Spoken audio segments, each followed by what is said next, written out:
I've made the not-so-recent observation that society has a tendency to put people into boxes. I get the basic white bitch box. Smells like a Bath & Body Works candle, tastes like a $6 Starbucks, and I can always find a $50 eyeshadow palette laying around. But I don't live there. I live where curiosity lies. In this podcast, myself, my co-host Lauren, and our guests will discover a limitless amount of topics with no bounds based on what we should talk about or how it should be discussed. My name's Christina DeSanto, and welcome to Basic and Beyond.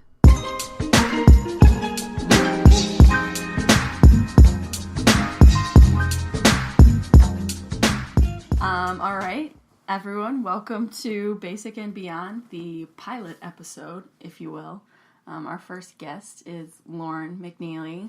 Say hi. Hello, I'm Lauren. Hi, Lauren. I met Lauren through dance in high school. Well, no, middle school. Yeah. Long time ago. Long time ago. Well, yeah, but we weren't friends for a few years because I was scared of you. Well, you were so much younger than me. I know. That, I don't know, it would have been hard to, it get... was weird. I don't think we became friends until I went off to college. Yeah. And so you were still in high school. But anyways, yeah, that's how we know each other. And Lauren's getting married in May, and I'm a bridesmaid, so we're excited for her future. So what we're going to be talking about today is basically alternative income, which I've learned a lot about through you, right? Because, I don't know, tell us why you originally got into it. Well, so I'm a business student currently. I'm a junior in college, studying business marketing. And basically... Well, I've always had an entrepreneurial side, I guess. Okay, so ever since I was little, I always would have these little, like side hustles, you could say. Yeah. I just always was trying to figure out how I could make money, any way I could to make money, doing things I enjoyed, so... But not, lemonade stands to kind of make you money. Weird stuff. Well, when I was in 5th grade, I would take... old socks and cut holes in them and wear them to school as fingerless gloves. And then I would sell them to my friends. Mm-hmm. Yeah, so I was a trendsetter back then. And then it kind of continued on into high school. When I was a freshman in high school, I used to make jewelry. I would order all my supplies on Etsy. I remember. Sorry. It's okay. Bought a lot of those rings that you made. I think I still have it, honestly. You made a peacock ring or something. Yeah. And I bought it.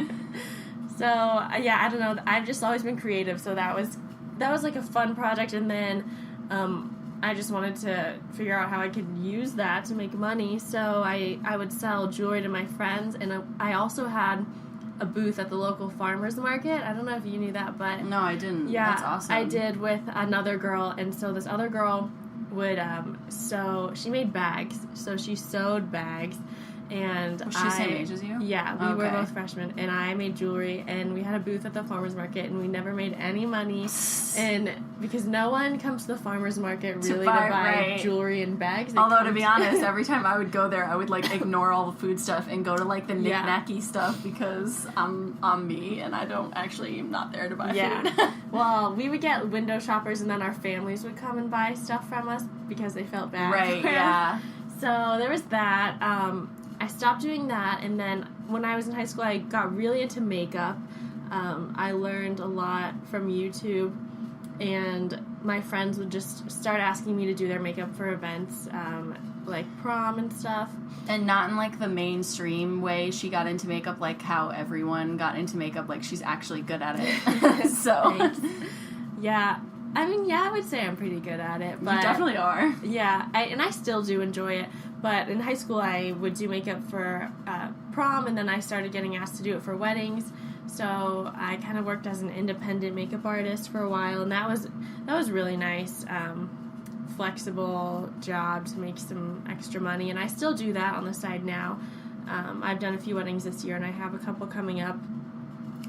So that's a summary, I guess, of So why all of these alternative options opposed to a normal job? I guess because you're thinking of carrying it on into adult life, I assume. So before college, it was just kind of a fun hobby. I didn't it was just me liking being busy, like and a creative outlet. Yeah, creative outlet. Yeah. And I never took it really seriously, and I never thought I would want to do any of those things as like full-time career. I did consider being a makeup artist for like 5 minutes, and then I realized it wasn't for me. You'd be good at it though. Yeah, right. It's just not a career that I want. And I don't know, the culture at my school, it's a really good business school, and it tends to be pretty competitive, and people can be really intense. And I just found that when I started thinking about what was really important to me in life, it wasn't my job really. Right.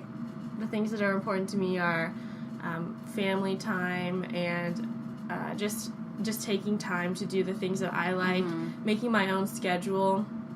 And there's just such a huge difference between I mean, you go to IU and I went to Purdue, and like I know a lot of people who are in Kelly. Yeah.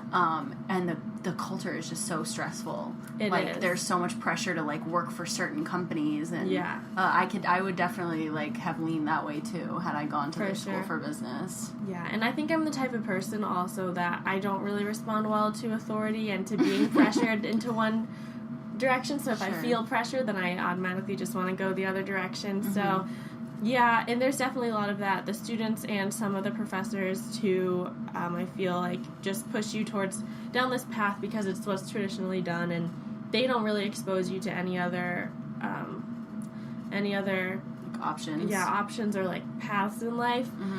So it's like you become part of this accounting firm, or your world is over. Exactly. There's only one path, and it's you go to school, you get an internship each summer, and then you graduate and you start your full-time job with usually a big corporation. What do they call them? The Big Four. The Big Four, yeah. right, yeah. So there's the Big Four accounting and the Big Four consulting. My major is neither of those. I'm in marketing. But a lot of marketing majors go on to work for larger corporations. And I thought maybe I can work for a retail company like American Eagle or Target because I like their products, and it could be creative. And I do think that works for a lot of people, but for me, when I just think about my values and the things that are important to me in a career, none of them match up with the traditional corporate lifestyle. I guess it depends on your personality. So I thrive off the competition of having to work your way up, whereas some people it's better when you're just kind of set free, which I always thought I would be that way. And then I got that internship and did that for a summer, and I was like, wow, I love this. It's pushing me to be a better person. Yeah, it definitely depends on your personality, and some people thrive in that structure too, and that guidance really helps you. And I think you have to have a really specific personality type to be an entrepreneur, because if you're not motivated and driven, you won't go anywhere. Yeah. And I've always been very self-motivated, and that's the difference, is I'm motivated by myself and something within me. Right. But you don't need someone else sitting there pushing you. Yeah. And that's another reason why now I've started to take it more seriously than any other time in my life, because before it was just a hobby, and I wasn't trying to make a living or anything, but now I'm going to graduate college in a few years, and I need to be supporting myself full-time somehow, and so now it's more pressure than ever, but it's also good because that drives me to succeed and not give up, and I had to choose something I could see myself doing long-term, whereas some of my hobbies in the past, I never thought I would do it for more than a few months, because that's all it was to me. It was just a hobby, but now I've chosen to make it into a career. Yeah. What are the outlets that or the alternative sources of income that you've been working towards thus far to get you to that point? Well, so there's one main one that I'm doing now that I'm trying to make into a full-time career, and then from there, I'll go from there. I don't expect this to be my job for the next 40 years at all, but it's something to get me started in. It's called Amazon FBA. So what that is stands for Fulfillment by Amazon. Okay. FBA. Everyone knows Amazon, one of the largest companies in the world. I think it might be actually the second largest in the world now. I didn't know that. Yeah. So what FBA is, Amazon is basically made up of a ton of third-party sellers who source products from all over the world, and then they ship them into the Amazon warehouses. And the warehouses will take care of all the fulfillment for you. So that's what fulfilled by Amazon means. There's also fulfilled by merchant, which is if I were to ship my product to my house, and then every time a customer placed an order, I would have to go package it, print the shipping labels, and take it to the post office and send it out. So you get all of this merch, and then you just send it out to Amazon as is? Yes. So I send it to the warehouses, and then Amazon takes care of all fulfillment. So fulfillment includes shipping and handling, customer service, and returns. So I don't have to worry about anything. If a package gets lost in the mail, I don't have to worry about it. They report it to Amazon, and Amazon will send them a new one. So decently hands-off. Yeah. Once you get it set up, it's very passive, which it's called passive income, which is kind of what I'm working towards. Passive income allows you to basically set it and forget it, and then you can spend your days doing focusing on want. things that, like what you were saying earlier, that you value more. Right. Like one of my goals for the next 5 to 10 years is to travel all over the world with my fiance, soon to be husband. Yeah, so weird to say that, but so passive income would allow us to do that, and also with Amazon FBA you can do it from anywhere in the world. So I could be working from a beach in Thailand if I wanted to. That's the goal. So where do you get your product from then? So if it gets sent to you and then you send it out? So I source mine from China.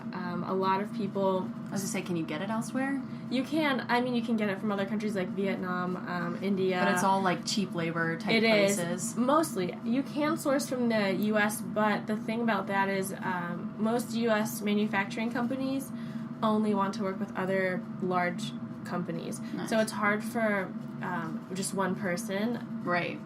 So the thing that I do is called private labeling, and I'll explain more about that. But it's hard for private labelers to get contracts with U.S. manufacturers because it is typically more expensive, and so they like to work with larger companies instead of an individual person. Whereas like in China, anyone can order a batch from a factory of a product. You don't have to be a big established company. You can be a sole proprietor.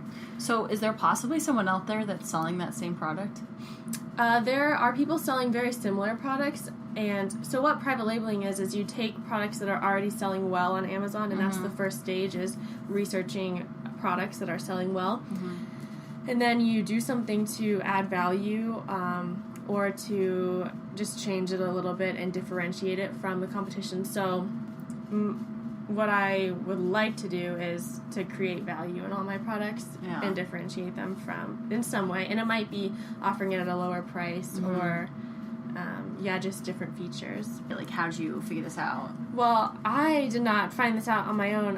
I would always talk to my dad about my struggle with finding a career and how I just felt really discouraged, and I had no motivation to really go like the traditional route. And so he was always keeping his eyes open really for opportunities for me, and he knows me and he knows how self-motivated I am. So he watches a lot of YouTube videos, and he came across a YouTube channel of a girl. She was 23 and she was making a really, really good living on Amazon doing the exact same thing that I'm doing. And so he mentioned it to me probably 6 months ago, and at first I brushed it off and I said, that sounds so weird. I never want to sell things on Amazon. Right. Like, that doesn't sound like a good career. It just sounds weird. Sounds like a scam.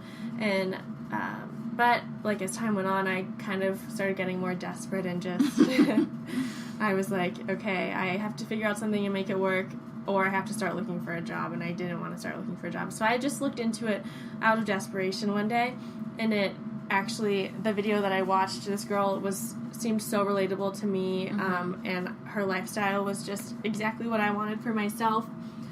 So that was my intro to it, and then I just watched a lot more related videos on YouTube. There's so many resources on YouTube. There's podcasts. I listen to a lot of podcasts that teach you how to do it. And then I actually am taking a course right now, an online course too, that... I didn't know that. Yeah, so... Through what? Well, my dad wants to get into it too, so he bought an online course the guy, his name is Kevin David, formerly an employee of PwC, which is one of the huge corporations that is pushed in my business school. Yeah. So he was like so disillusioned with his job and the corporate lifestyle.